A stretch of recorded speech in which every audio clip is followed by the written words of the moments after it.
Abra sua mente, seu coração para ouvir aquilo que o Espírito Santo quer falar lá no íntimo do seu ser. Amém? Quero saudar os irmãos com a graça e a paz do Senhor. Amém? Amém. Quem estava aqui no domingo passado? Alguém lembra sobre o que o pastor pregou? Alguém? Sou pastor mesmo? Então, eu quero pregar a mesma coisa que o pastor pregou. Na verdade, eu quero só continuar o que o pastor começou a pregar na semana passada. O pastor falou sobre conhecer a Deus e fazer disso um alvo para nós nesse ano. Não é verdade, irmãos? Eu quero continuar este sermão do pastor. Não quero sair do que ele começou, não é? Quero ficar dentro do mesmo assunto. Então, abra sua Bíblia em Filipenses capítulo 3, versículo 10. Filipenses capítulo 3, versículo 10.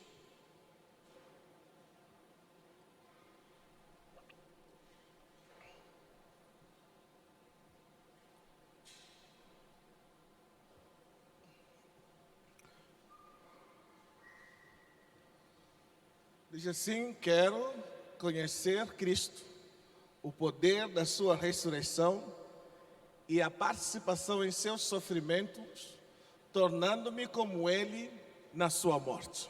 Amém? Esse é um dos versículos que eu mais gosto na Bíblia, por tudo que ele representa e por tudo que Paulo quer dizer, quer significar aqui para nós. O pastor falou sobre conhecer a Deus, eu quero falar sobre intimidade com Deus. E passa pelo mesmo assunto, conhecer a Deus. Então não estou falando, como eu falei, eu vou continuar ou repetir o que o pastor falou aqui no domingo passado. Não vou sair muito do assunto, mas eu quero falar especificamente sobre nós desenvolvendo nossa intimidade com Deus. Amém? Eu sou íntimo da irmã Joyce, da Maria Júlia e da Louise. Eu tenho uma intimidade num nível muito elevado com essas três pessoas que acabei de mencionar, porque me relaciono com elas todos os dias. Quando falamos sobre intimidade, na verdade estamos dizendo que é conhecer ou ser conhecido por alguém. Amém? Então, quando falamos de intimidade com Deus, estamos dizendo que você precisa conhecer a Deus e Deus precisa conhecer você. Amém? Precisamos que as duas partes entrem em comunicação, uma comunicação sincera e verdadeira. Já vi e já ouvi muitas pessoas dizerem que conhecem pessoas que não conhecem. Deixa eu fazer uma pergunta muito simples. Quem é que conhece a Cláudia Leite aqui? Levanta a mão. Pois é, mas esse é o problema. A gente não conhece a Cláudia Leite. A gente sabe sobre a Cláudia Leite. A gente nunca nem esteve na frente dela, mas a gente fala, eu conheço a Cláudia Leite. Mas isso não é conhecer, isso é saber, é ter informações sobre a Cláudia Leite. É o que acontece dentro da igreja. Infelizmente, muita gente sabe sobre Deus, mas não se relaciona com Deus. Muita gente tem informação mais do que suficiente sobre Deus, mas não tem nenhuma relação com Deus que sabem ou têm informações. Muitos falamos sobre intimidade, mas não temos ciência nem lembrança de quando foi a última vez que lemos a Bíblia, por exemplo, ou falamos com Deus em oração. Muitos de nós somos cristãos de domingo. Nos lembramos de ler a Bíblia no domingo, às 7h da noite. Nos lembramos de orar no domingo. Quando o pastor fala, fecha seus olhos, vamos orar para abençoar as ofertas. Aí você lembra de orar. Para você ter intimidade com alguém, você precisa conhecer a pessoa com quem você tem intimidade. Amém? Então, todo mundo me ouvindo? Está todo mundo me ouvindo? Eu vou tentar falar calmo igual o pastor. Vocês sabem que eu não sou assim, mas vou tentar falar igual o pastor. Dizem que boas ovelhas obedecem os seus pastores. Então, eu vou ser igual o pastor. Quando não conseguir, me perdoem. Aí eu vou me espalhar igual a gente faz lá na África. Então, intimidade é o que nós chamamos de conhecer e ser conhecido por alguém. E frequentemente, quando nós falamos sobre intimidade, usamos palavras que descrevem espaço ou palavras espaciais para falar sobre intimidade. Por exemplo, usamos a palavra próximo, usamos a palavra distante, ou profundo, ou superficial. Mas intimidade não tem nada a ver com espaço. Porque você pode estar perto de alguém que você está longe na intimidade. Você sabe disso, não é? Por exemplo, suponhamos... Não, vamos dar um exemplo muito simples. Tenho uma grande intimidade com minha mãe, mas não estou perto dela. Então eu estou longe, mas eu sou próximo dela. Você pode ser próximo de alguém que você está longe. Então, intimidade não tem nada a ver com espaço.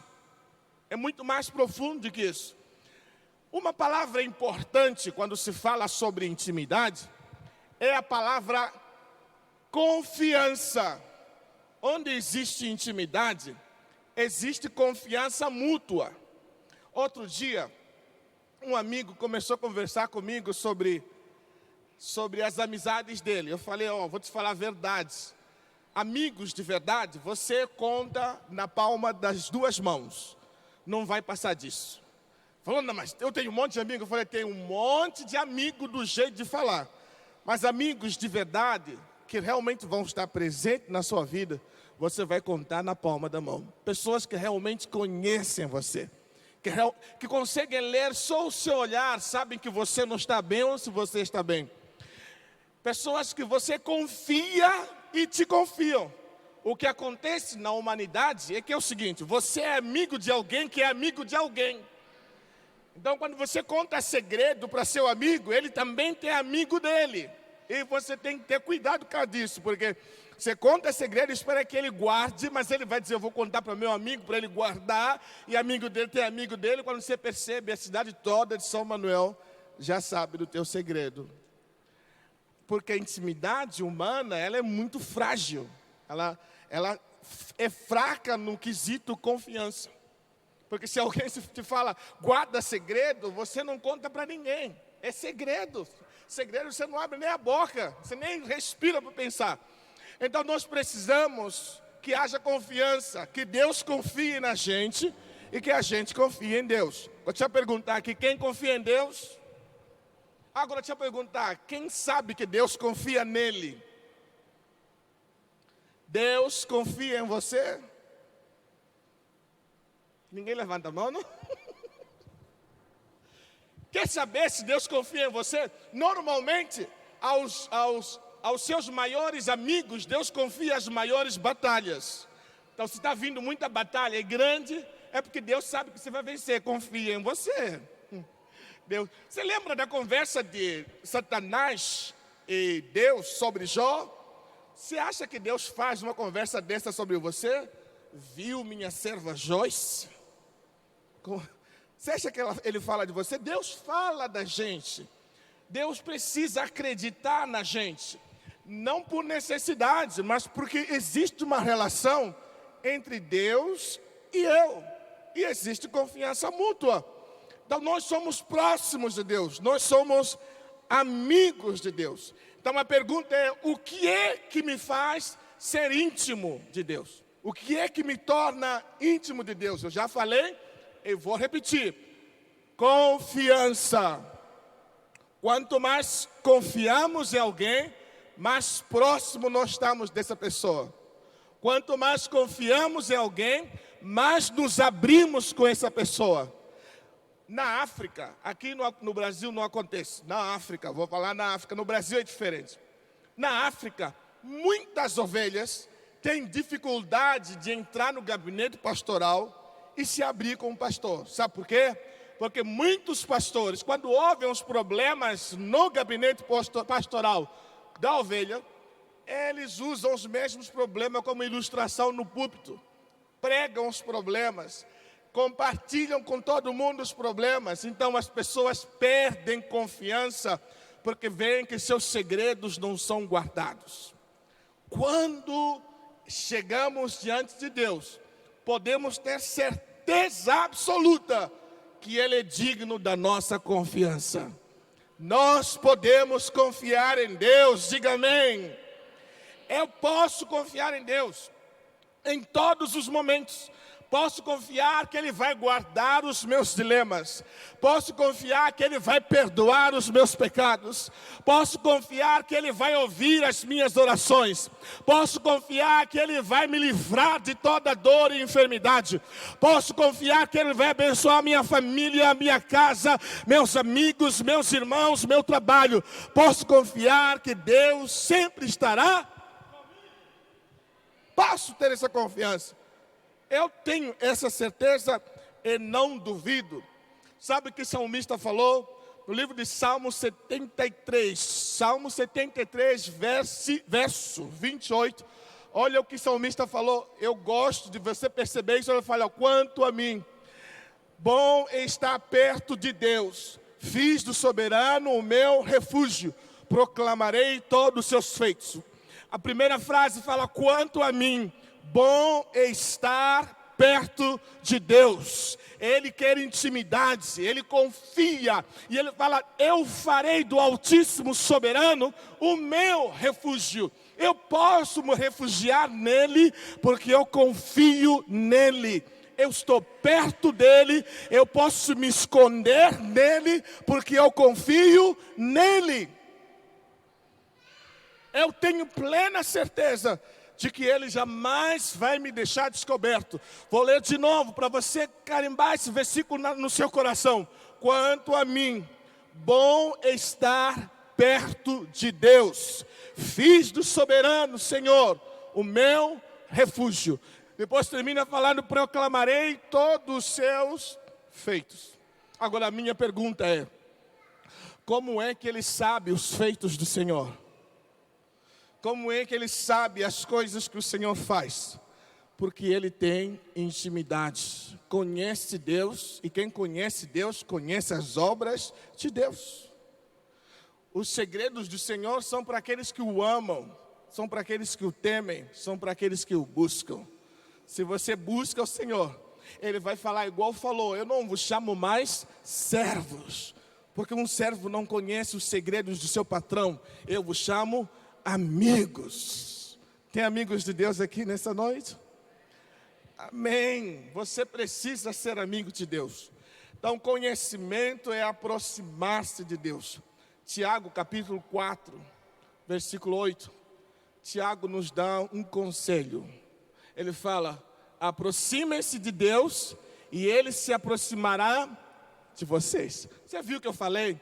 A confiança tem que ser dos dois lados. Quanto mais eu confio em Deus, Ele também confia em mim, e nós nos aproximamos. Eu me aproximo dEle, e Ele se aproxima de mim. Aproximem-se de Deus, e Ele se aproximará de vocês, pecadores. Eu gosto de Ele enfatizar isso, né? Porque, vamos ser sinceros, Deus que é santo, santo, santo, santo, precisava se aproximar de mim, de você? Então Ele fala assim, você tem que saber de que você é pecador. Mas mesmo assim, quando você se aproxima, não importa mais o seu pecado, importa a cruz de Cristo. E Ele se aproxima a você também. Então não importa mais o meu pecado, apesar de eu ser pecador, mas porque eu tomei a atitude de me aproximar dEle, Ele também se aproxima de mim. Então as minhas mãos serão limpas. Então vocês têm a mente dividida, purifiquem o coração. Então agora minha mente que antes estava confusa, na presença de Deus, é uma mente totalmente equilibrada, purificada e lavada pelo sangue de Jesus. Vamos perto? Vamos ficar perto? Vamos ficar perto? Vamos ficar perto? Vamos nos aproximar? Hoje Irmãos, é muito desagradável ficar perto de alguém que é desagradável, não é verdade? Hoje eu estou escrevendo um livro sobre louvor e adoração. E hoje terminei o livro, falei, não quero escrever mais nada. Aí eu terminei o livro escrevendo a seguinte frase, olha só o que eu escrevi, um conselho para ministro de louvor.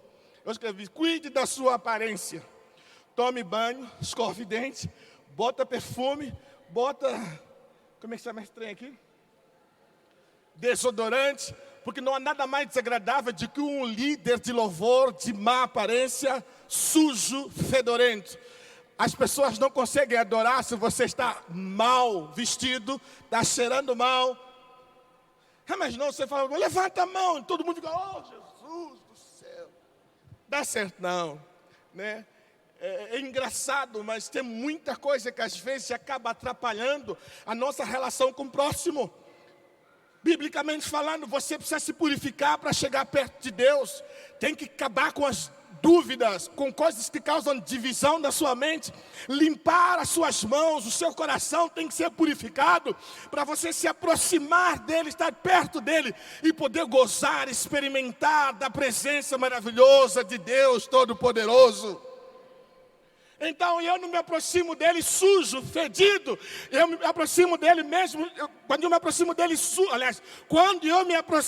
sujo e fedido, o sangue dele me lava, me purifica, me transforma e me dá uma nova oportunidade. Por isso ele fala, aproximem-se pecadores. Agora levanta a mão, quem não é pecador? Levante a mão, quero fazer uma oração por você. Para Jesus levar você hoje mesmo. Você não pode viver na terra. Daqui a 30 segundos você vai pecar. Então deixa eu orar por você para você ir embora para o céu. Você não é pecador. Todos nós somos. Mas também somos amigos de Deus. Não por nós, por Ele. Vocês lembram da conversa de Jesus e o jovem rico? Lembram dele? Aquele jovem tem uma teologia que muitos aqui têm. Ele chega para Jesus e fala assim, o que eu preciso fazer para ter a vida eterna? O que Jesus respondeu? Vai, vende tudo que você tem. Não, ele fala assim, guarda os mandamentos. Ele fala, eu faço tudo isso. Só que Jesus antes, ele lista os mandamentos, não matarás, não roubarás, não dirás falso testemunho, dá lá. E o moço fala assim, faz tudo isso aí.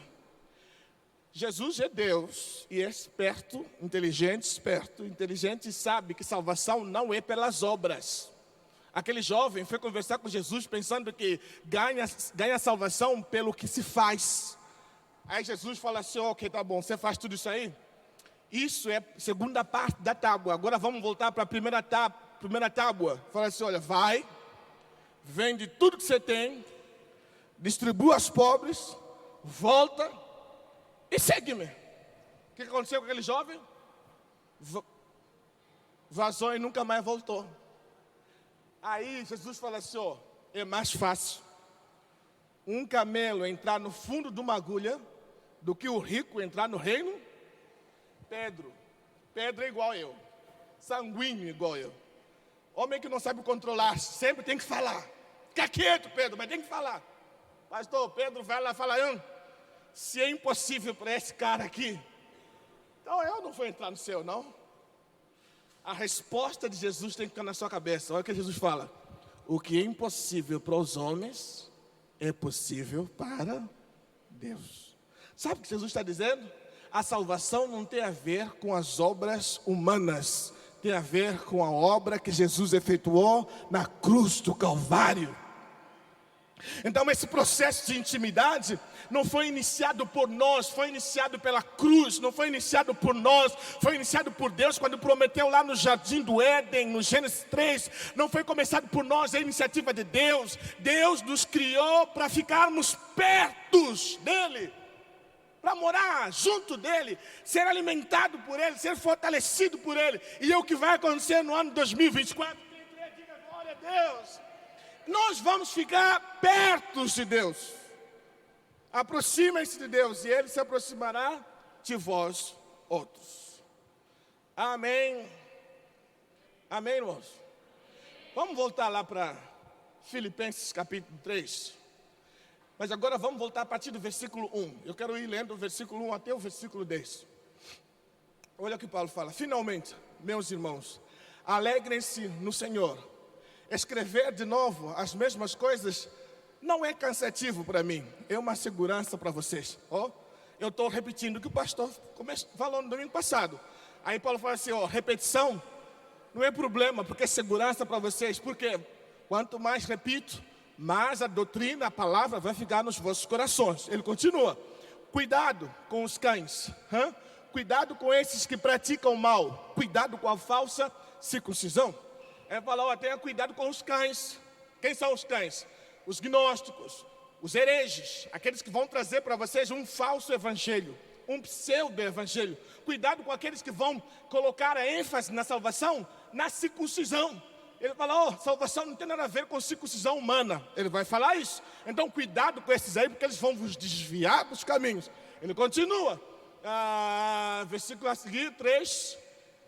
Ele fala, pois nós que somos a circuncisão, nós que adoramos pelo Espírito de Deus, que nos gloriamos em Cristo Jesus, não temos confiança alguma na carne. Lembra que eu falei? Intimidade é confiança. Olha que ele fala, nós da circuncisão, olha só, nós que adoramos segundo o Espírito de Deus, nós nos gloriamos em Jesus Cristo, não temos confiança na carne.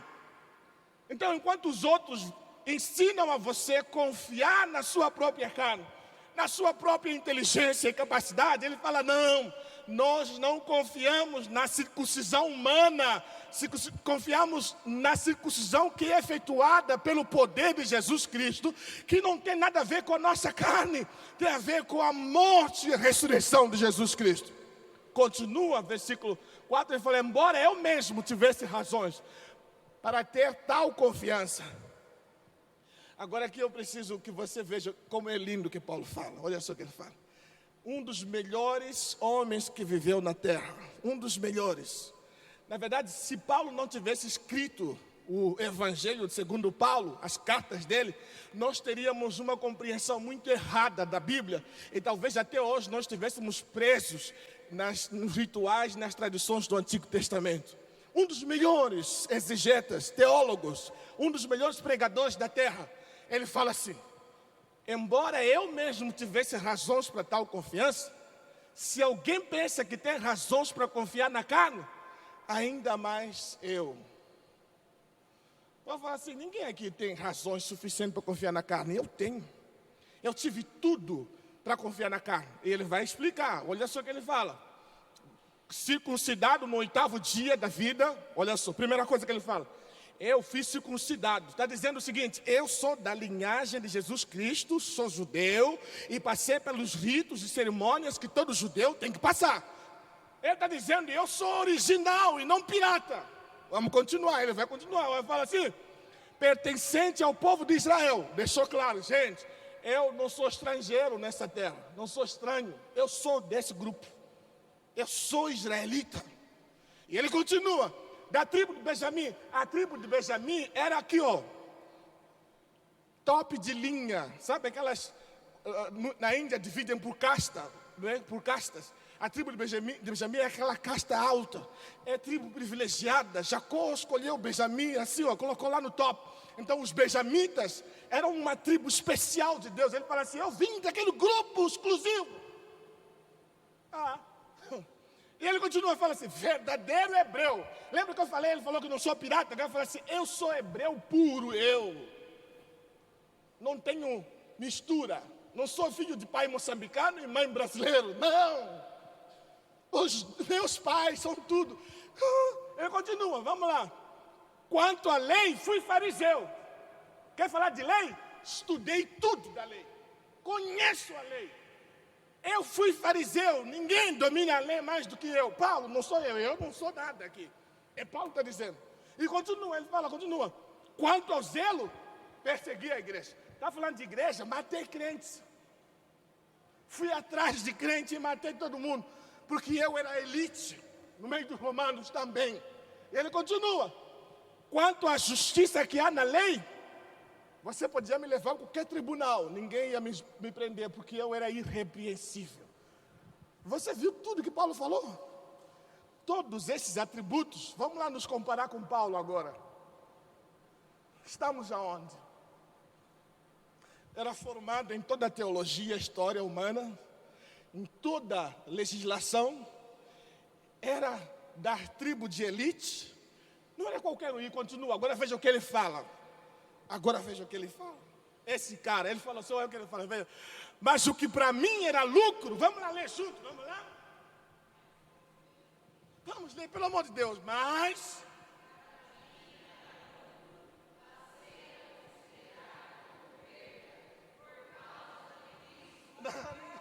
Só aqui vão dar glória, vamos ler de novo. Mas o que para mim era lucro, passei a considerar como perda por causa de Cristo. Não.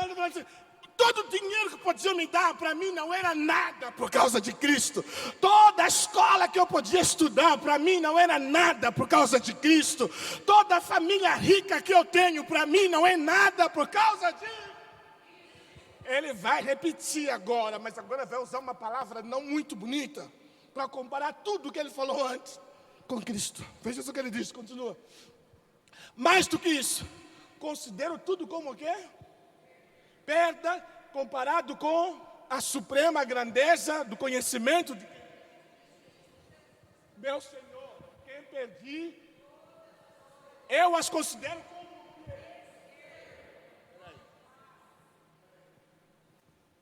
filho de Benjamim, judeu verdadeiro, versado e treinado em toda a lei, um dos homens mais irrepreensíveis da terra, e fala que tudo isso é o quê?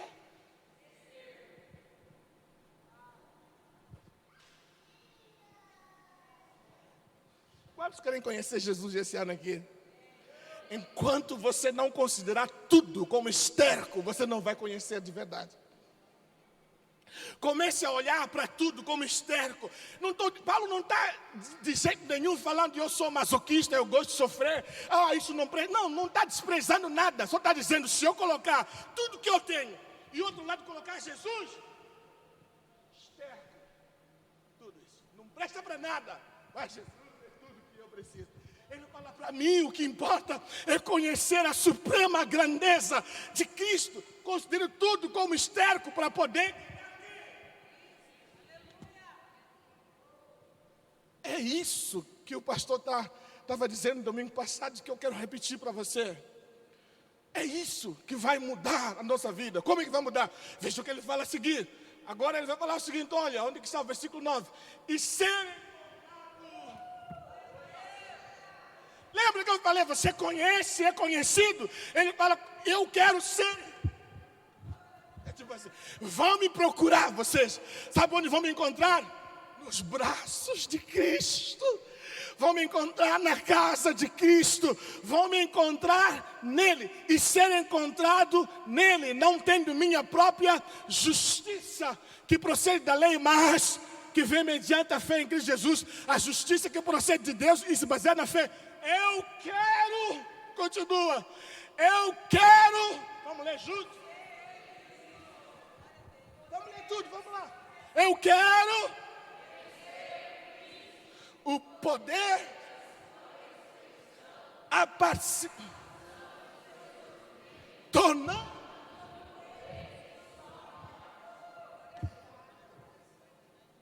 Você fala todo dia, vamos sair daqui mais parecido com Cristo. Paulo quer conhecer a Cristo e o poder da sua ressurreição e a participação em seus sofrimentos, tornando-me como Ele em sua morte. Esse era o alvo do apóstolo Paulo. Esse é meu alvo.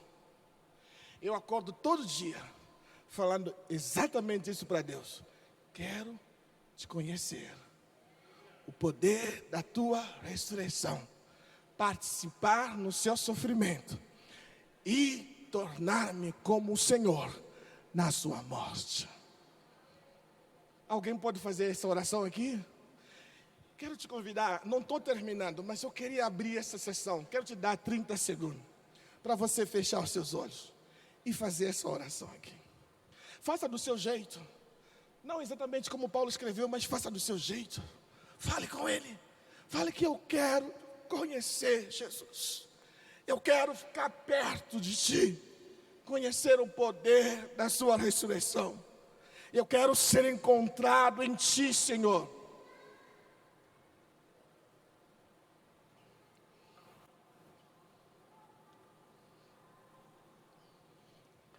Quero conhecer a Cristo e o poder da sua ressurreição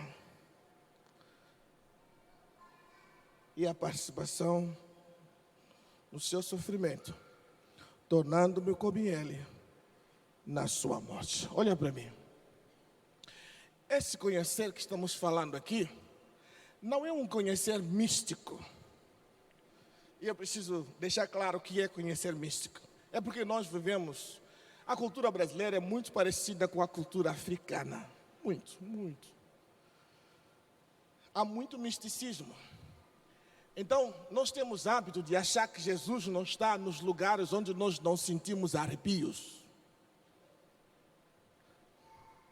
Entenderam o que eu falei? Temos hábito de pensar que Jesus não está onde as pessoas choram ou gritam. Olha, Jesus é Deus que fala no redemoinho, mas também fala no silêncio. Uma vez uma irmã chegou para mim e falou: pastor, você estava pregando, eu senti arrepio. Falei assim: sou noivo. Não, pastor, nesse não. Eu falei assim: que negócio é esse, você ficar assim do arrepio, eu pregando, rapaz? Tá pensando o quê? Olha só. Somos muito sensacionalistas. Enquanto não sentimos nada, achamos que Deus não está presente. Como é que Deus fala com a gente? Já se perguntou como Deus fala com a gente? Na tua cabeça, Deus fala assim. Vamos lá, estou me preparando para falar igual Deus, na sua cabeça. Patrícia, estou aqui.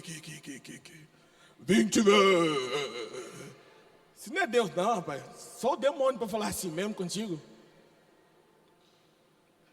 A gente assiste as novelas lá. A gente nem lê Bíblia, irmão. Vai ler Bíblia, eu não vou assistir novela da Record, estou lendo Bíblia. Vai tomar banho, crente, lê Bíblia. Novela da Record nem Bíblia não. Aí fica assim: Patrícia, eu vim aqui para te tocar com o poder. Você é coisa de Hollywood, meu irmão. Deus não fala assim não. Isso é misticismo. Quem conhece Deus sabe que Deus às vezes não precisa nem abrir a boca para falar contigo, não precisa nem nada. Deus fala às vezes até num outdoor, propaganda da Nestlé, Deus usa para falar contigo. Ou seja, que não é possível. Deus fala com a gente, e se a gente tem intimidade, a gente percebe a voz dele. Não tem nada de místico não. Agora, tem culto que Deus quer fazer bola gadaia, né? Acontece. Aí de repente você vê a irmãzinha, deixa ela. Você quer ir junto, vai também, ó. Ela faz, você faz assim, bora. Mas não quer dizer que eu que estou parado aqui, Deus não está falando comigo, não. Ou Deus não fala comigo só porque eu sou mais quietinho. Eu não sou quieto, pastor é. Eu não sou, não. Eu me seguro bastante. Já viram que tentei me segurar, está difícil, né? Eu me seguro bastante. Eu sou daquele espalhado, assim. Se tiver dar glória. Uma vez eu fui lá, em Belo Horizonte, tinha a igreja messiânica. Aquele silêncio absoluto, eu sentado lá. Aí aqueles que usam, como é que chama? Aqueles que são pastores da igreja messiânica, sei lá. Ele falando, papai falou hebraico, depois falou uma coisa que eu concordei muito, eu falei, glória! Aí eu vi assim, todo mundo olhando para mim. Eu falei assim, não consegui segurar, o negócio saiu, rapaz. Acontece. Eu já fui pregar em igreja tradicional, e de repente, no meio da pregação, eu falei, Xanaia! Como assim, irmão? Segura-se. É porque eu sou assim mesmo, né? Fazer o quê? Quem me convidou vai ter que aguentar, né? Agora, não quer dizer que você que é mais quietinho, Deus não está se manifestando na sua vida, não. Deus está. Esse conhecer não tem nada místico, é um conhecer natural. Deus fala contigo todos os dias. Deus fala contigo? Fala comigo ele fala todo dia. Tem dia que ele me fala coisa que eu não quero ouvir. Tem dia que ele usa outras pessoas para falar comigo. Eu quero contar uma história. Posso contar uma história? Nesse escola de Deus falar. Eu tinha acabado de chegar no Brasil. Estava estudando lá em Belo Horizonte. Em 2010. E fui colocado para trabalhar numa igreja. Num bairro lá de Santa Luzia, em Belo Horizonte. Santa Luzia, o bairro Mariana de Belo Horizonte, na Santa Luzia, isso. Aí eu estava lá na igreja e tal. Primeiro dia de culto, cheguei na igreja, éramos um grupo de alunos. 5 pessoas. Eu era o mais novo do grupo e o único homem do grupo. Só tinha mulheres. Tinha o marido da mulher que me falou que eu não queria ouvir. Chegamos, sentamos. E na hora que eu sentei, Deus ministrou uma palavra no meu coração. Mas sabe aquela palavra que você não quer falar para ninguém? Porque é muito pesada, muito dura. Deus me revelou coisas tremendamente pesadas para falar com o pastor. Ele falou assim, você vai lá, fala com o pastor, isso. Aí eu falei assim, é coisa da minha cabeça. Eu não vou falar esse trem não. Aí Deus falou assim, você vai falar? Eu falei, não vou falar. Eu estou chegando da África, vou chegar aqui, chamar o pastor que nem conhece, e falar, pastor, isso. Deus falou assim, você fala? Eu falei, não falo. Fiquei sentado, aí o pastor falou assim, quero chamar o missionário Manuel e a sua equipe. Ele vai apresentar a equipe, depois ele vai pregar. Aí eu já ia pregar sobre Davi, preparado para mandar vir. Dei palavra para meus colegas. A última, Edilene, mora em Patinga, segurou o microfone. Uma senhorinha de 60 anos falou assim, olha, esse missionário, meu amigo, não quer falar o que Deus está mandando ele falar. Nossa, qual é o seu problema? Não posso ficar quieta, não? Ela falou assim, ele não está querendo falar o que Deus está mandando falar. Mas eu vou falar tudo que Deus mandou ele falar. E não falou. Gente, ela falou tudo que eu ia falar, que Deus falou para eu falar, ela falou tudo. Eu fiquei pensando, como é que eu vou pregar depois disso, né? Porque eu não tinha mais clima para pregar. Ela falou, deu o recado de Deus, o pastor chorou, a igreja chorou. E depois ela me deu o microfone, prega.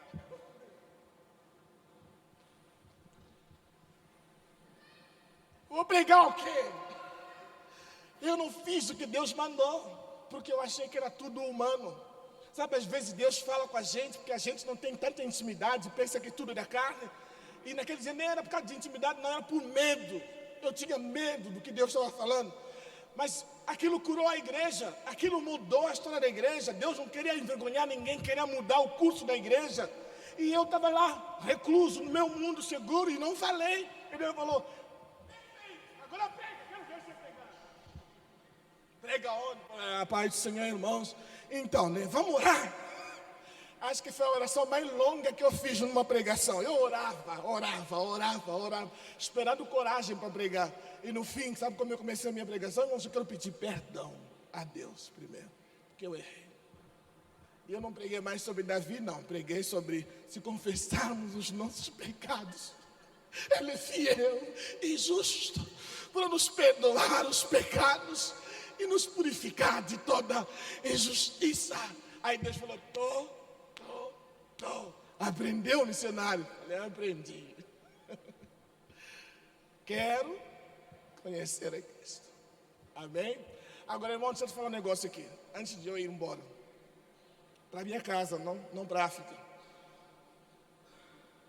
Nem sempre conhecer é sinônimo de intimidade. Nem sempre conhecimento é sinônimo de intimidade. Sabia disso? Nunca teve tanto conhecimento disponível para a igreja como tem hoje. Nunca. No tempo de Paulo não tinha tanto conhecimento disponível como tem hoje. Nós temos tudo disponível hoje. Livros, vídeos, inúmeras versões de Bíblia. Temos conhecimento na palma da mão, temos tudo isso. Mas sabe o que eu acho interessante? Nunca teve tanto pouco santo como tem hoje. Hoje, com todo o conhecimento que nós temos, era para nós revolucionarmos o mundo. E aí a igreja brasileira se tornou uma igreja reativa. A igreja brasileira espera o mundo provocar a igreja, depois ela reage, dando mais ibope que o mundo está falando. É o que nós fazemos. O movimento LGBT fez isso aqui, nós vamos lá, e ficamos dando mais ibope. Por quê? Nós não somos uma igreja que prega a verdade, somos uma igreja que reage à mentira do mundo. E nós não fomos chamados para isso, nós fomos chamados para anunciar a verdade. E o mundo que se vire para engolir a nossa verdade. Então eu tenho que pregar. Eu não devo esperar os meus professores da faculdade me provocarem. Não, eu que vou provocar ele. O professor vai entrar na sala e falar: paz do Senhor, doutor, como o senhor está? Deus te abençoe. Que negócio é esse? Quer ouvir, doutor? Te fala um negócio, Jesus morreu. Mas que negócio? Senta aí que eu vou te falar. Mas nós estamos sentados, esperamos ele nos provocarem. Não é isso que a gente faz? Saiu uma nova lei. Aí a igreja vai na rua, marcha. Por que não marchou antes de sair a lei? A igreja não está fazendo esse trabalho, porque a igreja não está ouvindo Deus, está ouvindo a carne. Nós temos que ouvir Deus, nos aproximar de Deus. Aí Deus vai revelar para nós o que deve ser pregado para essa geração. Pastor, não pode pregar o que não tem nada a ver com vocês, ele tem que pregar o que tem a ver com vocês. Se um dia o pastor subir no púlpito aqui e começar a pregar, não o que você falou no gabinete, não, mas pregar, você falar assim: nossa, tudo para mim, não se ofenda não, mude. Ele ia pregar mais para quem? Ele vai pregar problemas da África. E eu quero aqui pregar aos irmãos que tem meninos sofrendo lá na África. Que vale isso? Vai fazer você chorar, e daí? É melhor chegar aqui e falar assim: eu não quero pregar aqui, tem irmãos que estão precisando fazer exercício. Já foi andar de bike, quase morreu. Foi lá capinar, quase morreu. Estão precisando fazer exercício. Prega isso mesmo. Aí o Du vai fazer o quê? Exercício. Tem que ir no médico, tem que obedecer à irmã, à esposa, e vai no médico. Ficar pegando fome da África, e daí? Não tem nada. Irmãos, tem hora que nós temos que lembrar o que João fazia. Raça de... Na igreja de João, tudo era cobra. Tudo era víbora. Entrava lá, raça de víbora. E sabe o que eu acho engraçado? É que João, a igreja dele era no deserto.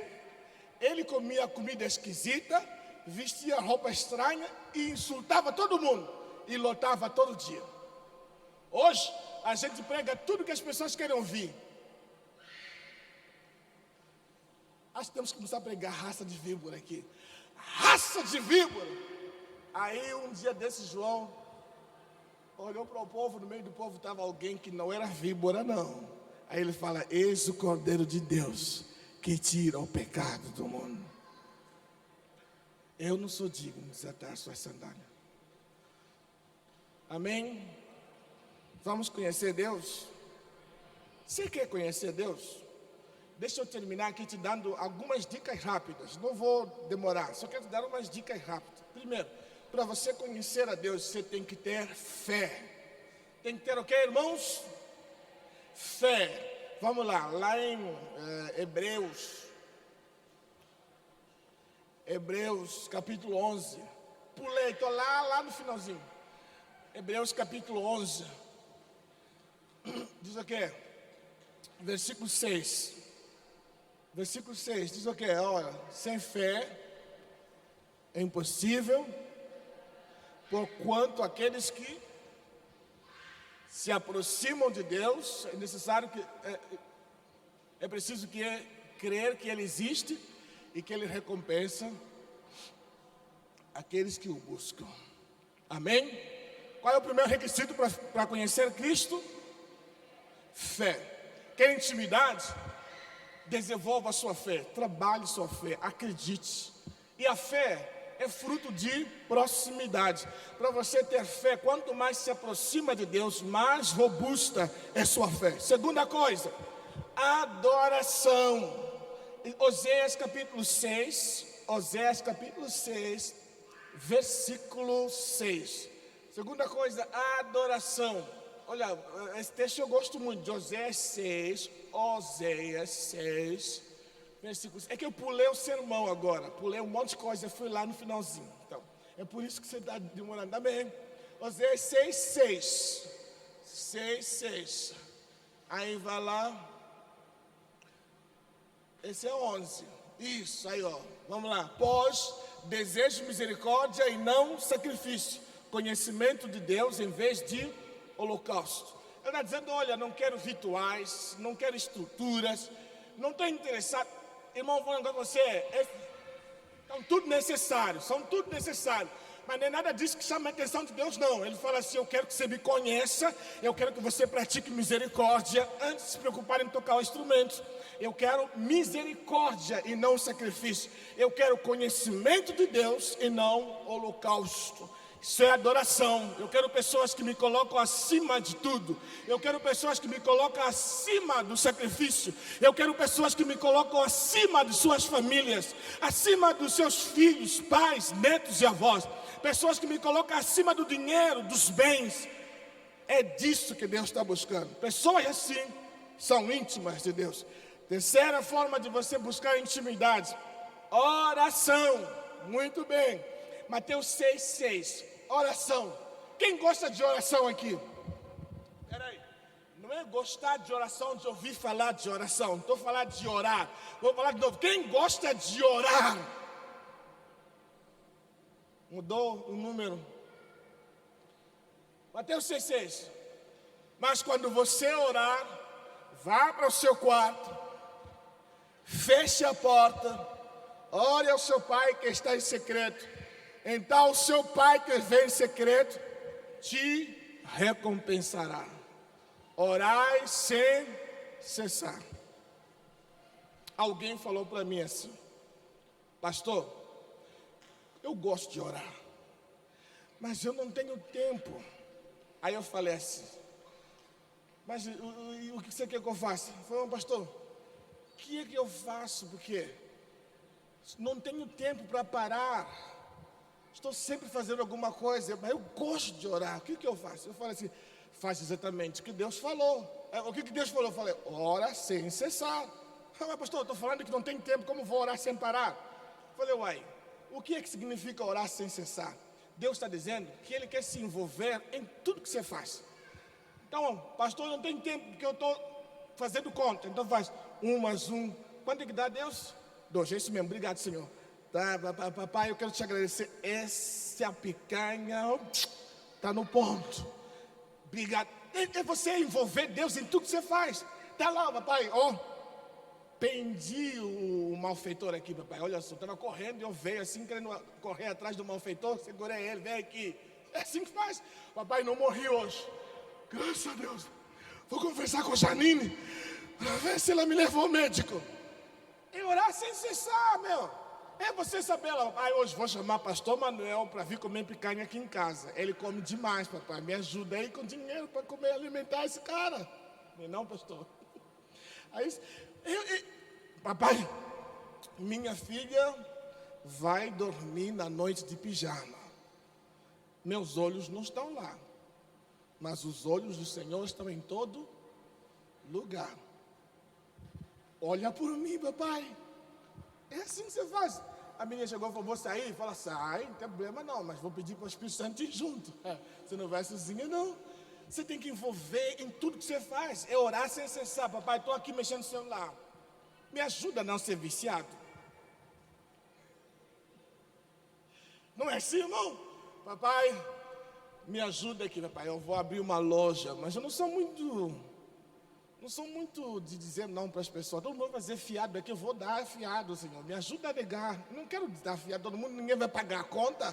Papai, minha filha está indo lá para Curitiba. E agora? O que é que eu faço?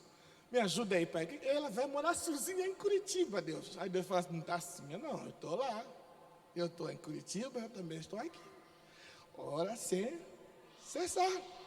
É assim, você não pode pensar que sua vida está dissociada ou desconectada de Deus. Envolva Deus em tudo. Ah, estou ocupado, então chame Deus para a sua ocupação. Ah, eu estou varrendo, varre com Ele. Ah, porque eu estou correndo. Corre com ele, papai, estou correndo aqui, não aguento mais, me ajuda aí, corre. Ah, mas eu o quê? Vou assistir o jogo do Flamengo contra o Corinthians. Vai, Flamengo, derruba esse Corinthians, papai. Ajuda aí, Corinthians não é time não para enfrentar o Flamengo. Ô, meu pai, ajuda nós. Dorival foi embora, Deus.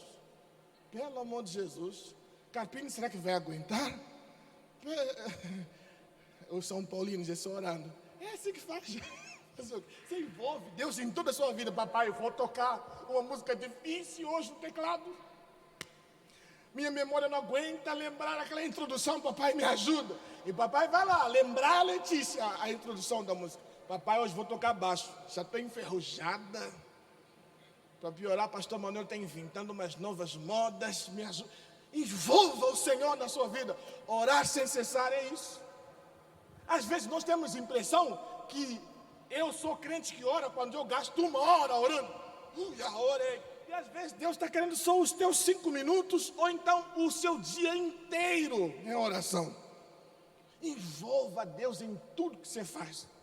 Pai, me ajuda, Pai. Me ajuda a dirigir, eu vou viajar, me ajuda, Pai. Pai, me ajuda, eu vou comer, graças a Deus que tem comida aqui. Tem gente que não tem, mas eu tenho, Pai. Obrigado por minha filha, caiu o dente, papai. Olha só, o dente está começando a cair, ó. Maria Júlia, papai, ajuda ela para não chorar da próxima vez. Obrigado porque eu tenho roupa para vestir. Traga Deus para a sua vida. Isso é uma vida de oração.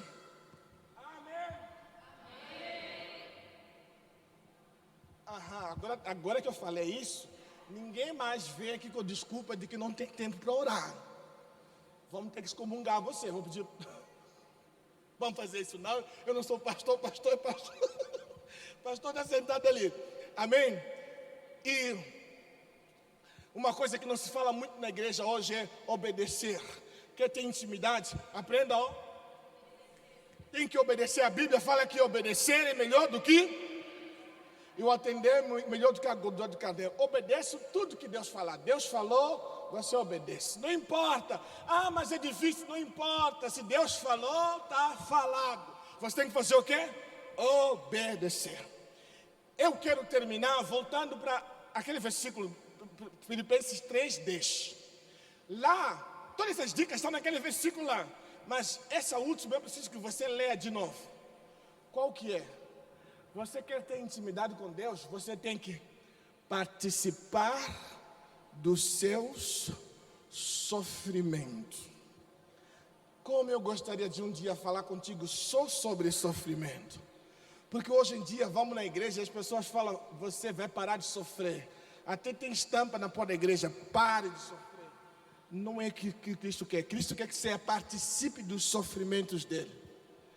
Como Paulo, Pedro, eles falam assim, eu tenho prazer em sofrer por Cristo.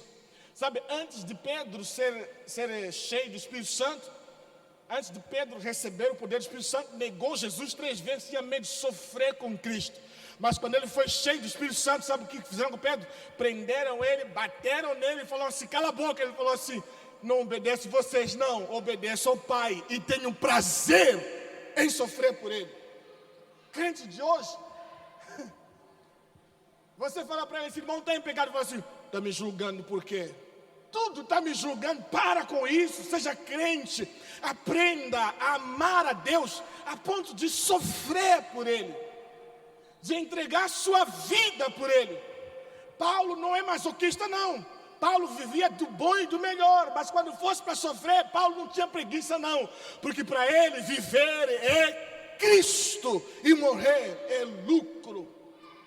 É o que Paulo falava. Mas nós queremos o quê? E nós temos conforto. Nós temos conforto. Temos que dar graças a Deus por isso. Nós temos o quê? Conforto. Você veio do carro para a igreja. Você desceu do carro. Nem molhou com a chuva direito. Sentou aqui.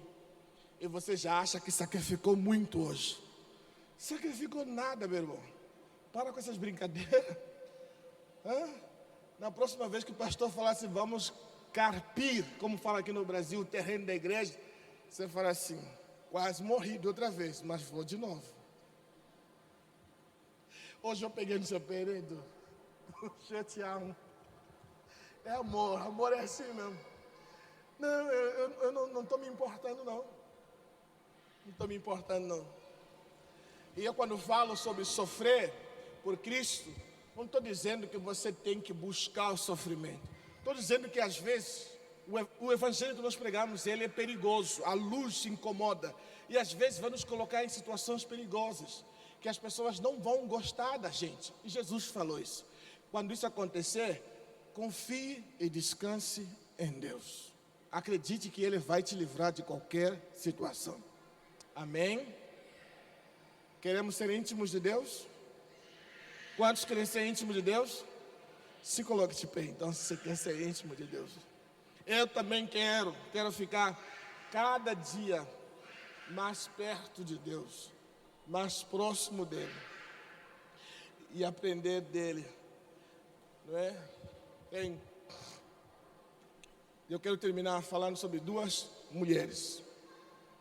Duas mulheres receberam Jesus em casa. Maria e Marta.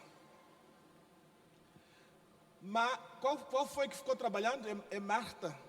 Marta, com boas intenções, escute bem, com boas intenções, gastou o seu tempo trabalhando e fazendo o melhor para Jesus se sentir à vontade.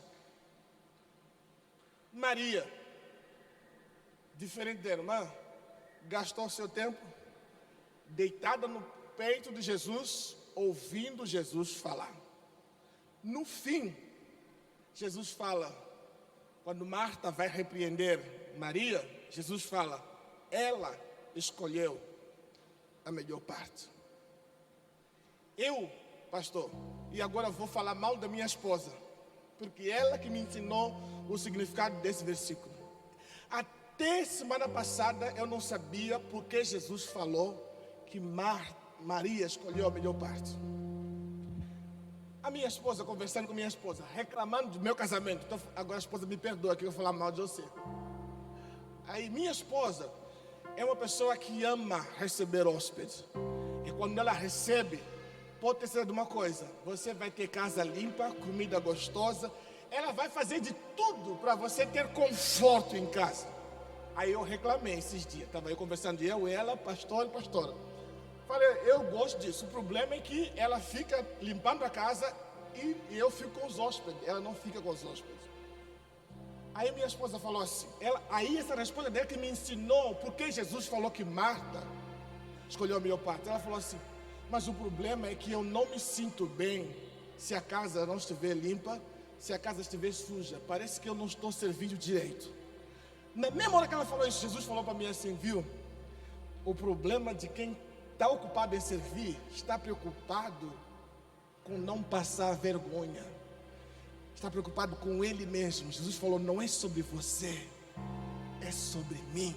Então quando eu chegar na tua casa, esquece toda a bagunça, esquece prato sujo e sente comigo. Muitas vezes nós estamos preocupados em não passar vexame. E Jesus está dizendo, não é sobre você, é sobre mim. Intimidade não é sobre a gente, é sobre Ele. E se Ele falar, senta aqui, senta Cláudia, que lá vem história. E ouça o que Ele tem para falar. Quando Ele falar, cheguei na sua casa, esquece tudo. Meu casamento também esquece. Às vezes nós vamos orar, falamos de tudo, menos de Jesus. Meu marido, meu casamento, meu trabalho. E eu falo assim, ops, eu estou aqui. Eu quero falar contigo. Não esquece tudo, isso aí não importa. Fala comigo sobre. Vamos desenvolver intimidade que eu resolvo o resto. Entendeu? Foi assim que eu aprendi o que significava esse versículo. Não é sobre você. Marta estava preocupada com ela. E ela pensou que estava servindo Jesus. Maria estava preocupada com Ele. Vamos olhar para Jesus, autor e consumador da nossa fé. Quantos querem intimidade? Eu quero intimidade e sempre vou buscar. Fecha seus olhos. Eu quero orar por sua vida. Senhor, quero te louvar, quero te engrandecer e te exaltar. Quero te bendizer porque o Senhor é bom e abençoador. Eu posso confiar na sua palavra. Eu posso confiar na sua direção. E eu posso todos os dias crescer e amadurecer na relação de intimidade que eu tenho com o Senhor. Eu quero te agradecer, Pai, porque assim como Paulo orou, eu quero fazer dessas palavras a minha oração. Quero conhecer a Cristo, o poder da sua ressurreição e a participação em sua morte, em seu sofrimento, para que eu seja como Ele na sua morte. Eu quero conhecê-lo, Pai, estar perto do Senhor, ouvir a sua voz, amadurecer a minha relação contigo e poder viver o seu puro e genuíno evangelho, Pai. Eu te oro em nome de Jesus. Todos digam, Deus te abençoe.